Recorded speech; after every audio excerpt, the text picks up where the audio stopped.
मैं जानबूझकर 100 टन औद्योगिक मिर्च ले जा रहा था ताकि ट्रक पलट जाए, और जब मैंने देखा कि गांव वाले सब कुछ चुराने आ रहे हैं तो मुझे पता चल गया कि मेरी योजना सफल हो गई है। क्योंकि 9 साल पहले मेरे पिता एक ट्रक चला रहे थे जो चौरे गांव से होकर गुजरता था। तब ट्रक के टायर फट गए क्योंकि पूरी सड़क पर कीलें बिछी हुई थीं। वह उस हादसे में मर गए और जो सुअर वह ले जा रहे थे उन्हें गांव वालों ने लूट लिया। मुझे पता था कि यह कोई हादसा नहीं था। गांव वालों ने जानबूझकर कीलें बिछाई थीं ताकि ट्रक पलट जाए और वे माल लूट सकें। मेरी माँ उन्हें अदालत में घसीटना चाहती थी, लेकिन गांव वालों ने हंगामा किया और जिम्मेदारी लेने से इनकार कर दिया। पुलिस कुछ नहीं कर सकी और मामला ऐसे ही खत्म हो गया। 9 साल बाद मैं उसी जगह से ट्रक चला रहा हूँ, लेकिन इस बार ऐसा लगता है कि मैं सामान्य मिर्चियां ले जा रहा हूँ, जबकि असल में वे औद्योगिक मिर्चियां हैं जिनकी तीव्रता लाखों यूनिट है। कम से कम आप सीधे आईसीयू में पहुंच जाएंगे। सबसे बुरी स्थिति में आप तुरंत मर सकते हैं। मैंने ट्रक गांव के पास एक रेस्टोरेंट पर रोक दिया। तभी एक बूढ़ा आदमी पास आया।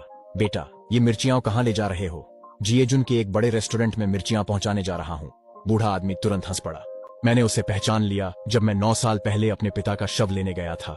अगर उसने रास्ते में मेरे पिता को न रोका होता और उन्हें चिहुआ हुआ और माफे के गांवों से न गुजारा होता तो मेरे पिता कभी नहीं मरते। वह मुस्कुराते हुए बोला, युवक, आगे हाईवे पर काम चल रहा है। मैं तुम्हें शॉर्टकट वाले स्टेट हाईवे से ले चलता हूँ। मेरा गांव चौरे रास्ते में ही है। मुझे लिफ्ट दे दो। फिर बूढ़े ने पीछे मिर्चों से भरे ट्रक को देखकर और भी ज्यादा मुस्कुरा दिया। उसे पता था कि यहाँ के लोगों को मिर्चियां बहुत पसंद हैं और मिर्च सुखाने का यह सही मौसम है। जब ट्रक चौरे गांव से गुजरता, अगर वे पहले से तैयारी कर लेते तो मेरा ट्रक कभी वापस नहीं आता। पूरे परिवार को मुफ्त में मिर्चियों से भरा एक ट्रक मिल जाता और फिर भी वे मुनाफा कमा लेते। वह इस योजना को अच्छी तरह जानता था क्योंकि वही आदमी था जिसे गांव ने ट्रकों को वहां से गुजारने के लिए भेजा था, और उसने पहले भी कई ट्रक चालकों को बर्बाद किया था। लेकिन उसे यह नहीं पता था कि इस बार मैं तैयार था। यहाँ आने से पहले मैंने पहले ही एक और पीड़ित के रिश्तेदार के साथ एक व्यवस्था कर ली थी। मैं ट्रक चलाऊंगा और जानबूझकर उसे पलट दूंगा और छू अपराध के सबूत इकट्ठा करने की जिम्मेदारी लेगा। अरे बूढ़े आदमी, जल्दी ट्रक में बैठ जाओ। बूढ़ा आदमी खुशी खुशी ट्रक में चढ़ गया। जैसे ही वह चढ़ा, उसने चुपके से अपना फोन निकाला और बाकी गांव वालों को माल चोरी करने की तैयारी के लिए संदेश भेज दिए। इसके बाद उसने मुझसे बातें करना शुरू कर दिया ताकि मैं सहज महसूस करूं। युवक, तुम्हारे ट्रक में यह कौन सी मिर्च है? मैंने इसे पहले कभी नहीं देखा। इसकी पैकिंग तो बहुत शानदार लग रही है।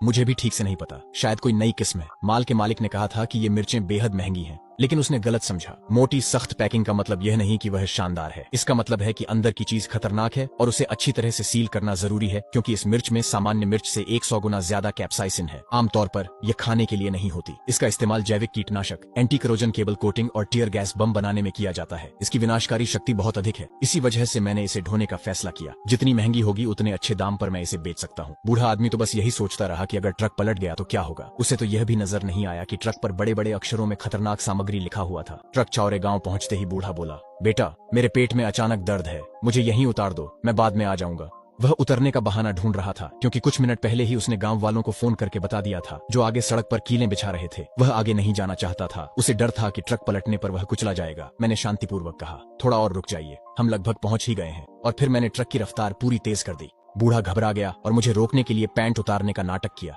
ट्रक रोको, अब और नहीं रुक सकता, यहीं कर दूंगा। मैंने कहा, शांत रहिए, हम ड्राइवरों ने सब देखा है। सीट के नीचे बाल्टी है, उसे इस्तेमाल करें। ट्रक रोकिए, मेरा घर भी पीछे छूट गया है। बूढ़े ने देखा कि हम दुर्घटना स्थल के पास हैं। वह डर गया और तैयार हथौड़ा निकाला। उसने खिड़की पर वार किया, पर खरोंच तक नहीं आई। बाबा, ये मजबूत शीशा है, आप घबराए क्यों हैं? हम गांव पहुंचने वाले हैं। बेटा, आगे मत बढ़ो, मैंने सड़क पर कीलें बिछवाई हैं। क्या?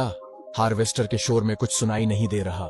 बूढ़े आदमी ने अब नाटक करना छोड़ दिया और मेरे कान में चिल्लाकर बताया कि उसने लोगों से कहा था कि सड़क पर जाल बिछा दें, कीलें फैला दें ताकि टायर पंचर हो जाएं और ट्रक पलट जाए। ये पहले क्यों नहीं बताया? मैंने ट्रक की रफ्तार कम की, लेकिन ट्रक पहले ही कीलों पर चढ़ चुका था। तुरंत ही टायर फट गए और ट्रक सीधे सड़क किनारे एक सुनसान सुअर के बाड़े में जा घुसा। शुक्र है मैंने सीट बेल्ट और शॉक जैकेट पहनी थी, इसलिए मुझे बस थोड़े चक्कर आए। पर बगल में बैठा बूढ़ा आदमी जड़ता के कारण ट्रक के अगले हिस्से में फंस गया। बाड़े की ईंटें उसके सिर पर लगीं, चेहरा खून से लथपथ था, सब तबाह हो गया। युवक, मुझे बचाओ, जल्दी मदद के लिए बुलाओ, उसने कहा। पर हाथ में फोन होने पर भी पुलिस को कॉल नहीं किया क्योंकि उसे गांव वालों को भेजे कीलों के संदेश डिलीट करने थे। पर खून के कारण वह डिलीट बटन नहीं देख पा रहा था। मैं कॉल करता हूँ बाबा, आप ठीक हैं? मैंने चिंता का नाटक कर उसे छुआ और उसका फोन गिरा दिया। फिर मैंने खिड़की खोली और मदद के लिए चिल्लाया, मदद करो, पुलिस बुलाओ। लेकिन दौड़कर आए लोगों ने मदद नहीं की।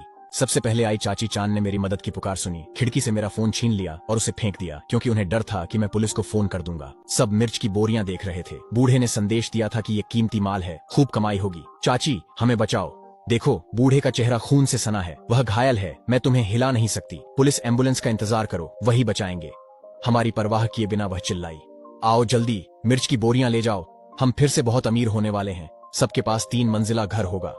मैं सुध बुद्ध खो चुका था, दरवाजा खोलने की ताकत नहीं थी और सब धुंधला था। तभी भीड़ बोरियां और टोकरियां लेकर वहां पहुंच गई। उन्होंने जमीन पर बिखरी मिर्च की बोरियां उठा ली।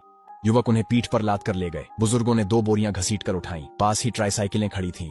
ये संगठित अपराध था, सब अनुभवी थे। मैं ट्रक से चिल्लाया, मिर्च मत ले जाओ, ये खाने लायक नहीं है, अब ये मेरी है। हादसा हुआ है, चुपचाप मदद का इंतजार करो। एक बुढ़िया मजाक उड़ाते हुए बोरी घसीट कर चली गई। ये जहरीली है, मेरी बात मानिए। अरे हम थोड़ी मिर्च क्या ले रहे हैं, तुम कहानियां बना रहे हो। अगर जहरीली है तो तुम इतनी क्यों ले जा रहे हो।